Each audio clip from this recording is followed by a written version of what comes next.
ఇవి చెర్రీ టమాటాలు. మేమైతే రాములకాయలు అని అంటాం. మీరేమంటారో కామెంట్ చేయరి. ఇవి చూడడానికి సేమ్ టమాటాలాగా ఎర్రగా ఉంటాయి, సైజులో చిన్నగా ఉంటాయి. ఇవి టమాటాల కంటే ఇందులో ఎక్కువ ప్రయోజనాలు ఉంటాయి. వీడియోని స్కిప్ చేయకుండా లాస్ట్ వరకు చూడండి. ఆరోగ్యంతో పాటు అందాన్ని కూడా ఇస్తాయి. వీడియోని లాస్ట్ వరకు చూసి నచ్చితేనే ఒక లైక్ చేయండి. వీలైతే పిట్ట పలుకులు ఛానల్ని సబ్స్క్రైబ్ చేయండి. చెర్రీ టమాటాల్లో విటమిన్లు ఏ, సి, ఈ, కే, అలాగే పీచు పదార్థాలు, కెరోటినాయిడ్లు, యాంటీ ఆక్సిడెంట్లు ఎక్కువ ఉంటాయి. ఇవి రోగనిరోధక శక్తిని పెంచితే అంటువ్యాధులు రాకుండా చూస్తాయి. ఇందులో ఫైబర్ ఎక్కువ ఉంటుంది. ఇది జీర్ణాశయానికి మేలు చేస్తుంది, కడుపు సమస్యలు రాకుండా నివారిస్తుంది, మలబద్ధక సమస్యలకు మంచి రెమెడీ లాగా పనిచేస్తుంది. చెర్రీ టమాటాలు రక్తపోటుని నివారిస్తే ఇందులో పొటాషియం ఉంటుంది, గుండె ఆరోగ్యానికి మేలు చేస్తుంది.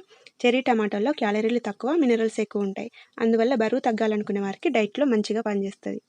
క్యాన్సర్ కారకాల నుంచి రక్షణ ఇస్తుంది, అలాగే ఎముకలు బలంగా తయారవడానికి హెల్ప్ చేస్తాయి. చెర్రీ టమాటాల వల్ల ఆరోగ్యమే కాకుండా అందం కూడా మన సొంతం. చెర్రీ టమాటాల్లో విటమిన్ సి ఉంటుంది, చర్మ రంగును మెరుగుపరుస్తాయి. ఇందులో ఉండే యాంటీ ఆక్సిడెంట్లు చర్మాన్ని నిత్య యవ్వనంగా ఉండేలా చేస్తాయి. ఇవే కాకుండా ఇందులో ఆర్గానిక్ ఆమ్లం, అస్కార్బిక్ ఆమ్లం, లైకోపిన్, బీటా కెరోటిన్లు పుష్కలంగా ఉంటాయి. రాములకాయలతో చారు, కర్రీ చేసుకోవచ్చు, అలాగే బర్గర్, శాండ్విచ్ల మధ్యలో పెట్టుకొని కూడా తినొచ్చు. Thank you for watching.